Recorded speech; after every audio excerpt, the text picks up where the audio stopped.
I'm 29, female, and after years of saving every bonus, skipping every unnecessary splurge, and sacrificing more than a few vacations, I finally bought my first home. It wasn't massive, but it was mine. A cozy two-bedroom place in a quiet neighborhood that smelled like jasmine in the mornings and bonfires in the evenings. Once I moved in and got the basics sorted, I decided to host a small housewarming. Nothing fancy, just immediate family food, and the kind of gathering where you don't need to impress anyone. My relationship with family has always been functional. My parents are supportive in the traditional sense. My cousins are fun in small doses, and my brother and his wife, well, let's just say we're polite. My brother Nathan is 3 years older than me, and his wife Amelia has always kept a calm face with slightly sharp edges. We've never fought, never argued, never said anything directly rude, but every word she speaks feels like it's carrying a second meaning underneath. If I wore a red dress, she'd compliment the bold choice. If I got a promotion, she'd hope it wasn't too stressful. I had that kind of energy. A few weeks before the housewarming, the family decided to pool money for a group gift instead of everyone bringing separate ones. My cousin suggested it in the group chat, and everyone seemed to agree quickly. It made sense. It avoids duplicates and lets us get something meaningful. I chimed in with an idea. A custom handmade ceramic dining set made by a local artisan. I'd admired the pieces for years. Simple, unique, and the kind of thing you can't buy at a chain store. Most of the responses were positive. My aunt gave it a thumbs up. My cousin replied, "Love that," but Amelia responded with a comment about it being a bit overly niche for a dining set. I didn't say anything back. My mom messaged me privately and said she thought it was a beautiful idea. Eventually, the group agreed, and I was told it had been ordered.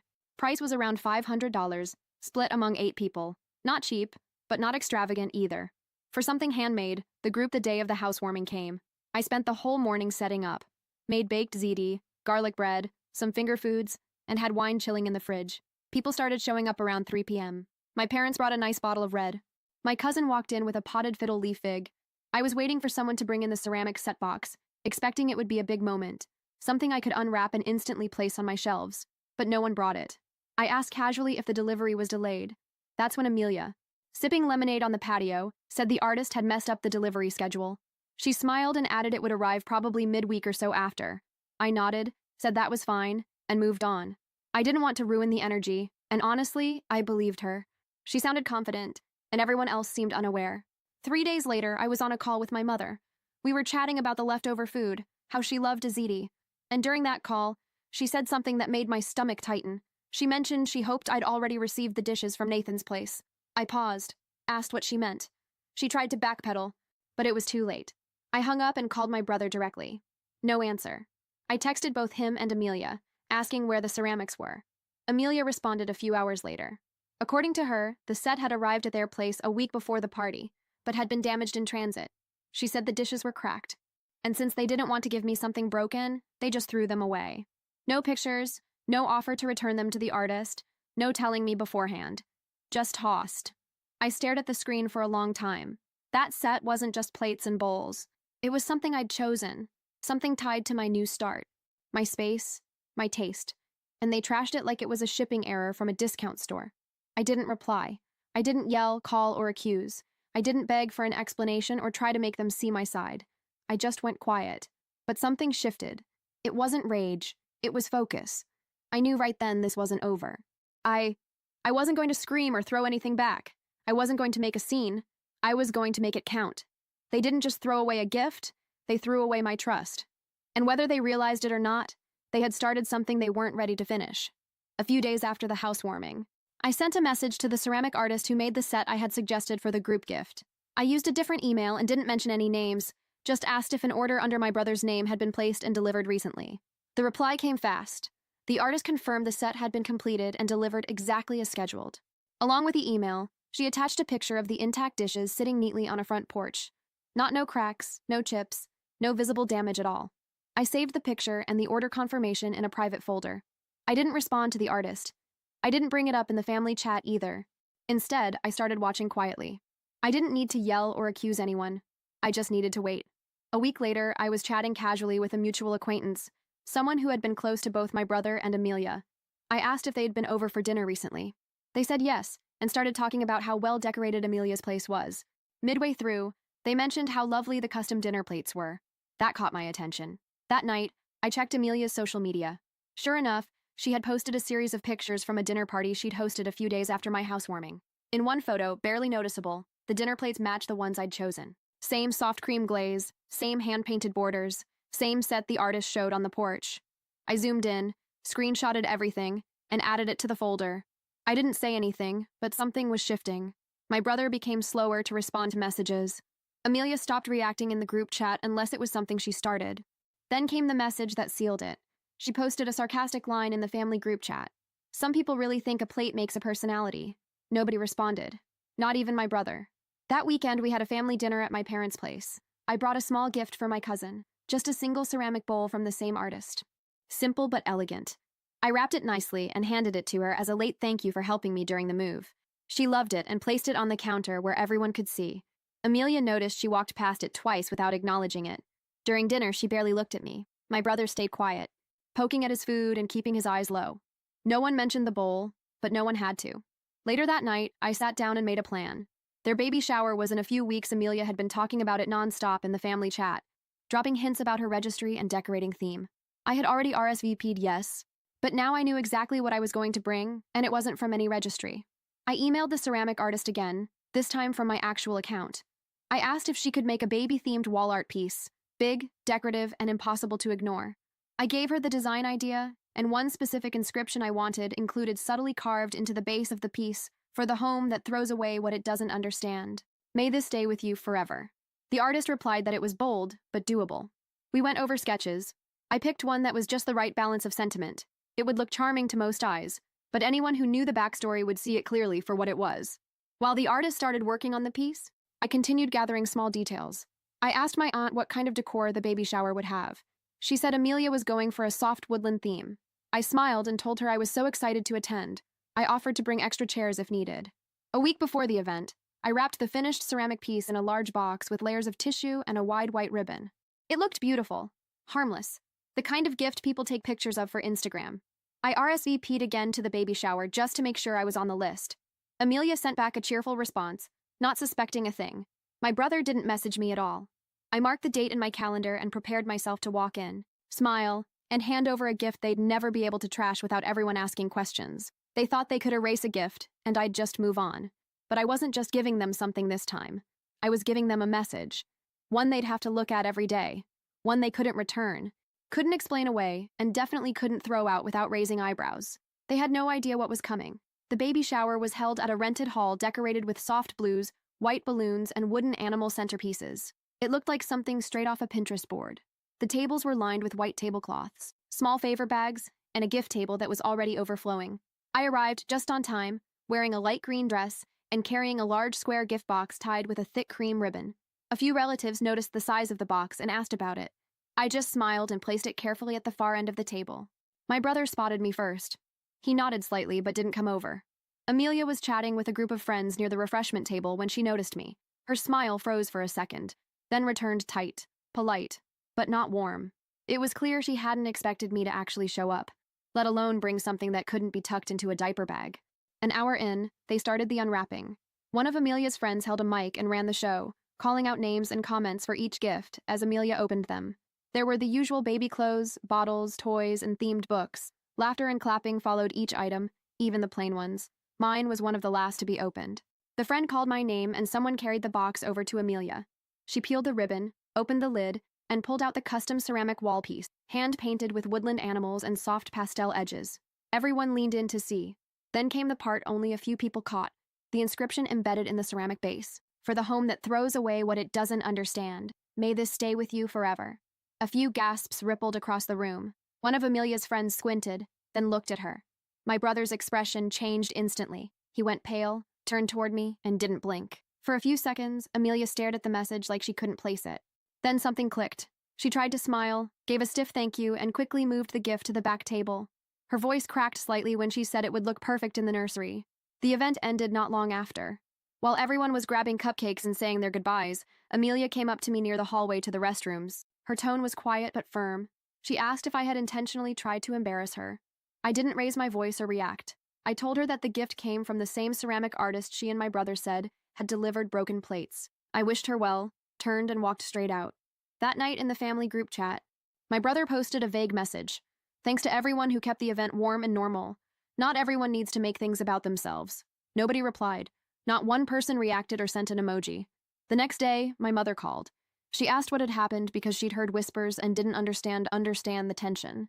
I told her everything from start to finish. Then I forwarded her the emails and photos from the ceramic artist. Pictures of the original set delivered to my brother's porch, perfectly intact. She didn't respond for a minute. Then she said, "Okay," and hung up. That was it. Later that week, Amelia sent out invites for a small follow-up lunch she was hosting. But my mother didn't go. Neither did one of my aunts. No one explained why, but I noticed two of my cousins texted me the same day. One just wrote that was iconic. The other sent a string of clapping emojis and said she had that coming for years.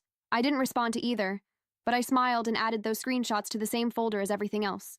The wall piece wasn't about revenge anymore. It was about making something visible. They had tried to bury my original gift, hide it, erase it, but this one was big.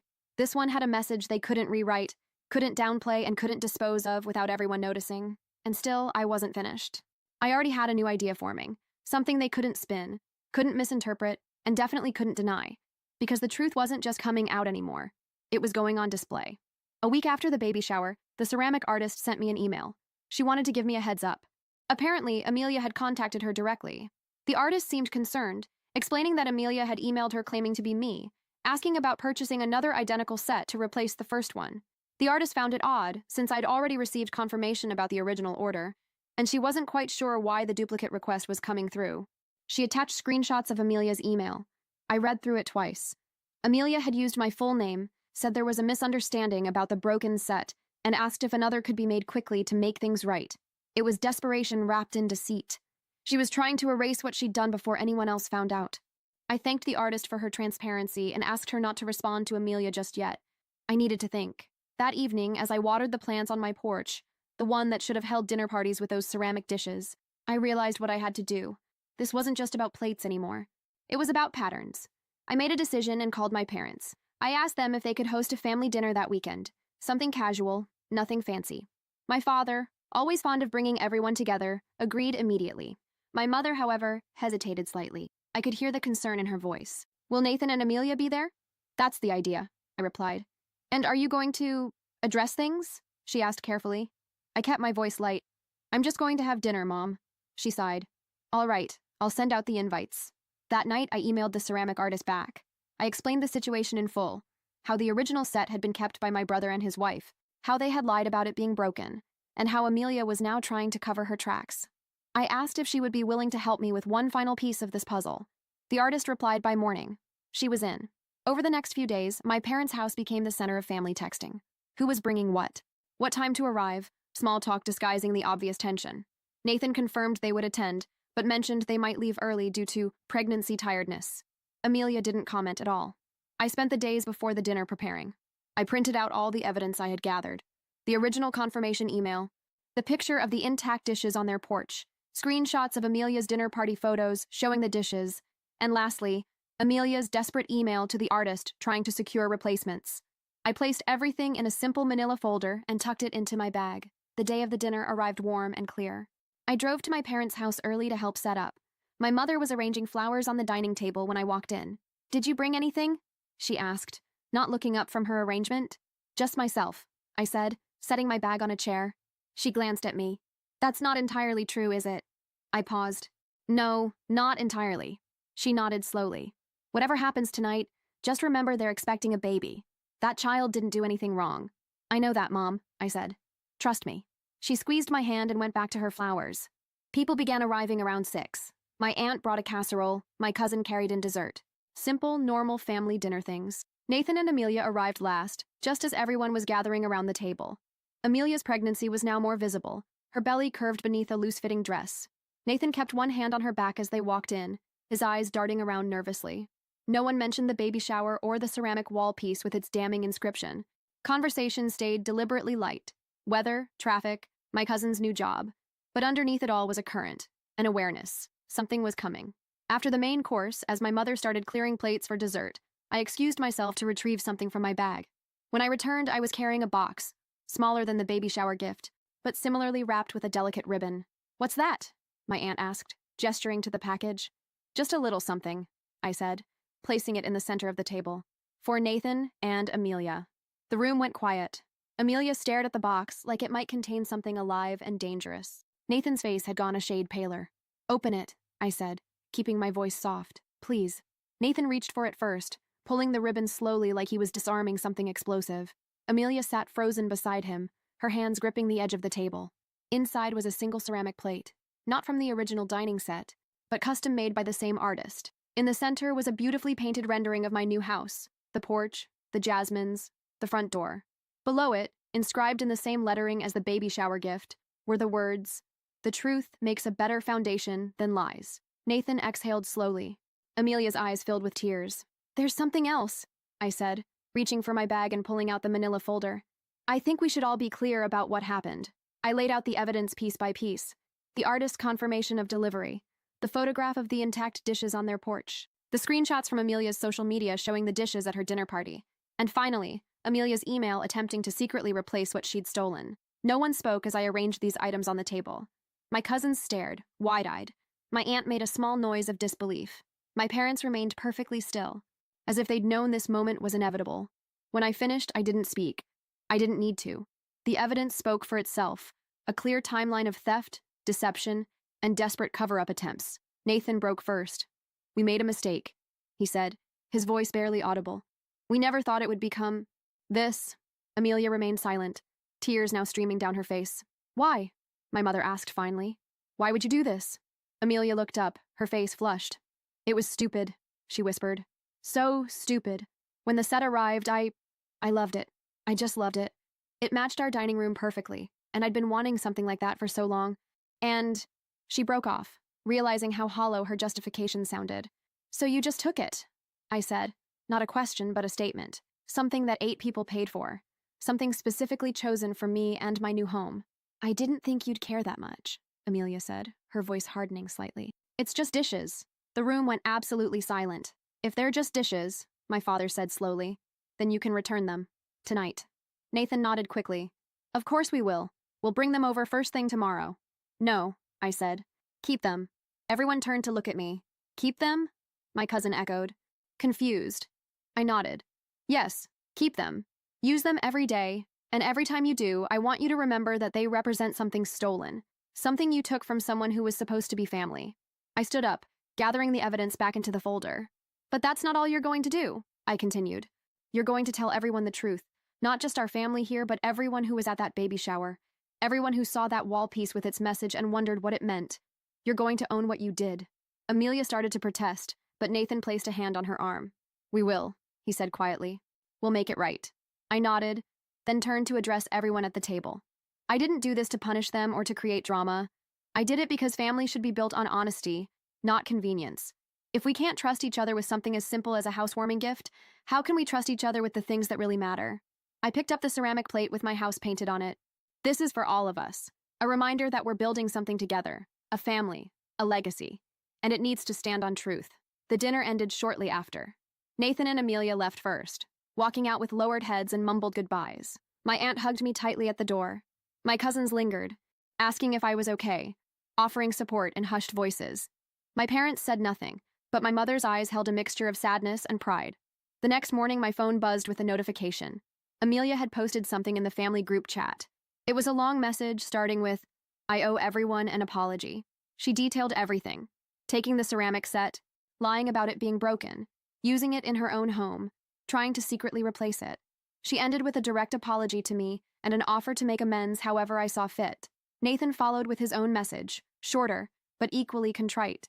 He had enabled the deception, he admitted, and was equally responsible. He promised to do better, to be more honest, to rebuild the trust that had been broken. Responses trickled in throughout the day. Most family members expressed shock, disappointment, but also appreciation for the honesty. My mother simply wrote, "This is how we heal." I didn't respond immediately. I needed time to process, to decide how I wanted to move forward. This wasn't about forgiveness or punishment anymore. It was about establishing boundaries, about requiring respect. A week passed. I focused on my home, on making it mine in ways that had nothing to do with ceramic dishes or family approval. I hung art on the walls, planted herbs in the kitchen window, invited friends over for casual weeknight dinners. I was building my life, piece by piece. Then one evening, my doorbell rang. Nathan stood on my porch alone, holding a large box. His expression was solemn, uncertain. "Can I come in?" he asked. I hesitated, then stepped aside. He followed me to the kitchen and set the box on the counter. It's not the same set, he said, as I eyed the package. I wouldn't insult you by trying to replace something that can't be replaced, but it's a start. I opened the box carefully. Inside was a ceramic serving platter, clearly by the same artist but with a different design. It was beautiful, earthy tones with delicate blue accents that would complement my kitchen perfectly. Amelia wanted to come, he said, watching my face, but we thought it might be better if I came alone first, to talk. I motioned for him to sit at the kitchen table. So talk. He took a deep breath. We've been seeing a therapist. Amelia's idea, actually. We're trying to understand why we did what we did. And it's not just about the dishes. I didn't respond, just waited for him to continue. Amelia has always felt less than, around you specifically. Your career, your independence, your new house. She struggled with feeling like she's constantly being compared to you and coming up short. It doesn't excuse what she did, what we did, but it helps explain it. She could have just talked to me, I said, instead of whatever this was. Nathan nodded. I know, that's part of what we're working through, but why it's easier for us to be passive-aggressive or dishonest instead of just having the hard conversations. He paused, then added, the baby is a girl. We found out last week. I felt a small pull in my chest, my niece, coming into a world of complicated family dynamics and ceramic-based grudges. What are you going to tell her? I asked. When she's old enough to understand what that wall piece in her nursery means? Nathan looked down at his hands. We're going to tell her the truth, that her parents made a mistake, that they lied and took something that wasn't theirs, and that her aunt was brave enough to hold them accountable. He looked up, meeting my eyes. We're going to tell her that family isn't perfect, but it can be honest, and that's the foundation we want for her. Something shifted inside me. Not forgiveness exactly, but possibility. The possibility that something good could grow from this mess. I'd like to know her, I said finally. Your daughter. I'd like to be in her life. Nathan's eyes widened slightly. We'd like that too. Very much. When he left, I placed the new serving platter on my open kitchen shelf. Not hidden away, but not central either. A reminder, but not the focus. That night, I messaged the family group chat. I thanked Amelia and Nathan for their apologies and said I was ready to move forward. I suggested a fresh start, perhaps a small gathering at my place in a few weeks. Nothing fancy, just family. Amelia responded almost immediately with a simple, we would love that. My mother added a heart emoji. My cousins chimed in with dates they were available. My aunt offered to bring her famous apple pie. Normal family things, rebuilding, step by step. 3 weeks later, my house filled with family again. This time, there was a different energy, more careful, more intentional. Amelia arrived with a homemade dip and nervous eyes. Nathan carried a bottle of non-alcoholic sparkling cider for his pregnant wife, and a sincere smile for me. As everyone settled around my living room, I brought out a tray of appetizers, served on the new platter Nathan had brought. Amelia noticed immediately, her eyes flickering to it, then back to me. I gave her a small nod, acknowledgement, not quite forgiveness, but something close. My mother, ever the peacemaker, raised her glass. To new beginnings, she said. And honest foundations, I added, lifting my own glass. Everyone drank to that, the unspoken understanding hanging in the air. We were not the same family we had been before, but perhaps we were becoming something better, something with fewer secrets and sharper truths. As the evening progressed, conversation flowed more naturally. My cousins pulled me aside to whisper how proud they were of how I'd handled everything. My aunt complimented the way I'd arranged my living room. Amelia asked hesitantly if I would like to help set up the nursery, perhaps offer some decorating advice. Small steps, careful bridges being built. Later, as guests were leaving, Amelia lingered by the door. Her hand rested protectively over her growing belly. We're thinking of naming her Faye, she said softly. It means fairy, or belief, something magical, something honest. I smiled, my first genuine smile directed at her in months. I like that, I said. Faye. She nodded, blinking back unexpected tears. I want her to be strong, like you. The words hung between us. Not quite an apology, not quite praise, but something new. After everyone had gone, I sat on my porch watching the stars emerge in the evening sky. My house smelled like jasmine and family dinner, a combination I was slowly learning to appreciate again. On my phone, a text message appeared from my brother. Thank you for today. It meant everything. I didn't reply, but I didn't delete it either. Some messages needed to be kept, evidence of a different kind. The next morning, I woke early and made coffee. As I sipped it on the porch, watching the neighborhood come alive, I realized I felt lighter, not completely unburdened. The weight of betrayal doesn't disappear overnight, but lighter nonetheless. I opened my laptop and navigated to the ceramic artist's website. Her work was beautiful, honest, crafted with care and intention. I browsed until I found what I was looking for, a small ceramic picture frame, simple yet elegant. I ordered it, adding a note requesting a custom inscription on the back. For Faye, may you always know your worth. It wasn't forgiveness exactly. It was investment. In my niece, in our future, in the possibility that broken things can be carefully reconstructed into something new. 2 months later, on a bright Saturday morning, the doorbell rang. Amelia stood on my porch, her pregnancy now prominently displayed. She looked nervous but determined. I hope I'm not interrupting, she said, shifting her weight uncomfortably. Not at all, I replied, gesturing for her to come in. Would you like some tea? She nodded, following me to the kitchen. I noticed her eyes scanning the room, lingering momentarily on the ceramic platter displayed on my shelf. I wanted to talk to you, she said, accepting the mug I offered. Alone, without Nathan or the rest of the family. I sat across from her, waiting. She took a deep breath. I've spent a lot of time in therapy these past months, she began, talking about why I took your dishes, why I lied, why I've always felt this competition with you that you probably never even knew existed. She paused, sipping her tea. The therapist helped me see that I've been jealous of you for years. Your career, your independence, the way you seem so confident in your choices. When you bought this house, something in me just snapped. I wanted to take something from you, to make myself feel better about my own choices. I remained silent, allowing her the space to continue. It's embarrassing to admit that as a grown woman, I essentially stole my sister-in-law's birthday present because I was jealous, she said, a bitter laugh escaping her. But that's what happened, and I'm truly sorry. Not just for taking the dishes, but for the years of backhanded comments, the subtle digs, the silent judgments. I studied her face, searching for sincerity, and finding it. Thank you for telling me, I said finally. I always sensed something wasn't right between us, but I couldn't name it. I didn't realize you saw me that way. That's the worst part, Amelia admitted. You were never competing with me. You were just living your life, and I was the one making it into something ugly. She placed a hand on her belly. I don't want to be that person anymore. I don't want Faye to have a mother who measures her worth against others, who takes what isn't hers, who lies to cover her insecurities. I reached across the table and after a moment's hesitation, placed my hand over hers. Then she won't, I said simply. Because you're going to show her a different way. Amelia's eyes filled with tears. I'd like us to start over, if you're willing. Not pretending this didn't happen, but moving forward with honesty. I nodded slowly. I'd like that too. Before she left, I showed her the ceramic picture frame I'd ordered for Faye. She read the inscription and looked up at me, her expression a mixture of surprise and gratitude. You're going to be a wonderful aunt, she said softly. I'm going to try, I replied. And you're going to be a good mother. Not perfect, but honest. That's what matters.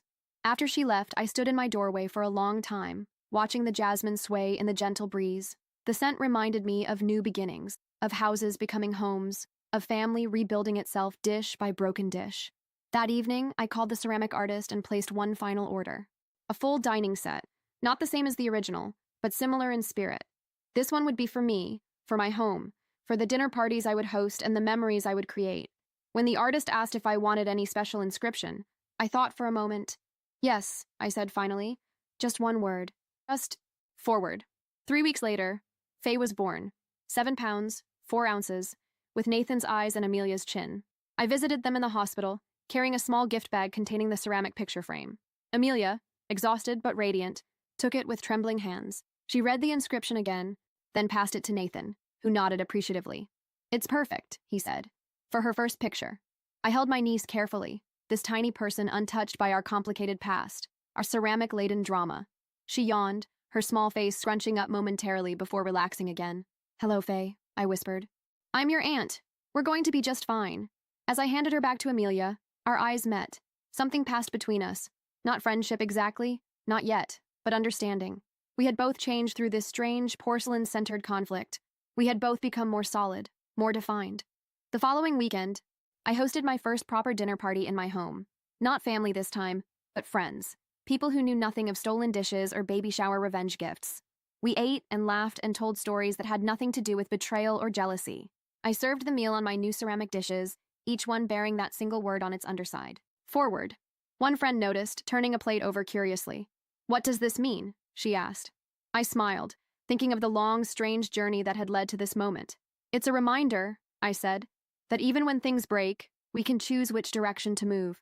Later that night, after everyone had gone, I sat on my porch with a glass of wine. My phone buzzed with a text from Amelia, a picture of Faye sleeping in her nursery, the ceramic wall piece visible in the background. Its inscription seemed different now, transformed by time and truth and tiny new life. For the home that throws away what it doesn't understand. May this stay with you forever. What once felt like perfect revenge now felt like something else entirely, a marker of where we'd been, but not where we were going. I saved the photo, not in my evidence folder, but in a new one labeled simply Faye. Then I sent back a single heart emoji, small but sincere. A tiny ceramic piece in our newly reassembled relationship. 6 months passed. My dining set became well used, hosting friends, colleagues, even family. Nathan and Amelia came for dinner once a month, baby Faye growing chubbier and more alert with each visit. Our conversations became easier, more genuine. Not perfect, but honest. The original ceramic set remained at their house, a silent reminder of our shared history. Neither of us mentioned it anymore.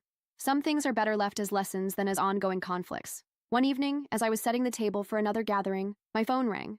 It was the ceramic artist. "I hope you don't mind me calling," she said, "but I wanted to let you know something interesting. Amelia reached out to me last week." I tensed slightly. "Oh?" "She commissioned a piece for you," the artist continued. "A large serving bowl to match your current set. She asked me to inscribe it with something special." "What does it say?" I asked. Curious despite myself, the artist's voice softened. "It says, 'Found what was broken, built what is new.' She asked me to tell you it will be delivered next week, for your birthday."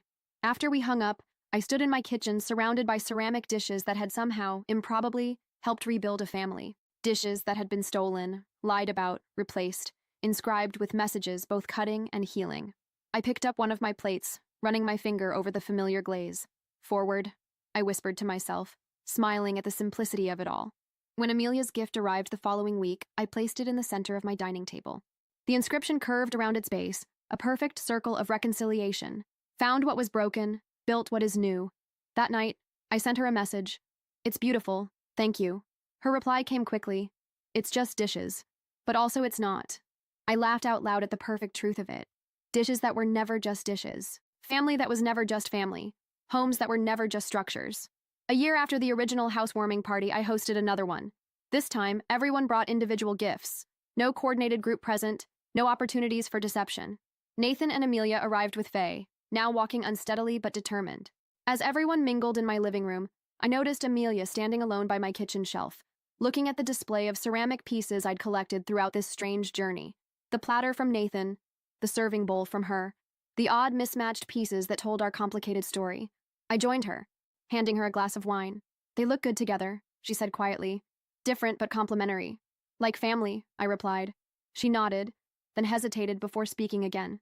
"I still have your original set, the one we took." I turned to look at her. "I know.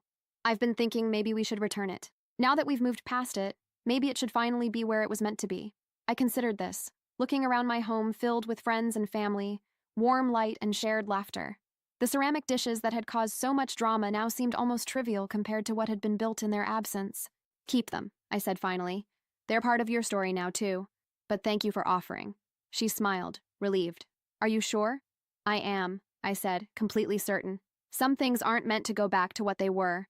They're meant to become something different. Something better. Later that evening, as everyone gathered around my dining table set with my inscribed dishes, my mother raised her glass for a toast. "To homes," she said, looking around at all of us, "and to the people who make them worth coming back to." "To truth," Nathan added, his arm around Amelia. "To forward," I finished, lifting my glass and catching Amelia's eye across the table. She nodded slightly, understanding exactly what I meant. We had moved past broken dishes and broken trust. We had built something new, not perfect, not unmarked, but honest. And in the end, that was worth more than any ceramic set, no matter how beautiful or how carefully crafted. As the evening wound down and guests began to leave, Faye toddled over to me with something clutched in her small hand. It was a tiny ceramic button, one I recognized from the artist's collection, a sample she had included with my last order. "For you," Faye said, her voice clear and sweet, offering up this small token. I accepted it carefully. This gift freely given, this tiny piece of a much larger story. "Thank you, Faye." Amelia watched from across the room, a smile playing at her lips. We had come full circle, from stolen gifts to honest offerings, from broken trust to something slowly being rebuilt. That night, after everyone had gone and my house was quiet again, I placed Faye's ceramic button on my bedside table. A small reminder of big lessons, that family is complicated, that honesty matters, that forward is the only direction worth moving. Outside, the jasmine continued to bloom, its scent drifting through open windows. My home smelled like flowers and possibilities, like truth and second chances, like ceramic dishes, beautiful, breakable, but also surprisingly strong when properly made. I fell asleep that night feeling at peace, with my home, with my family, with the strange journey that had brought us here, to this imperfect but honest place. This foundation built on truth, this forward-moving life.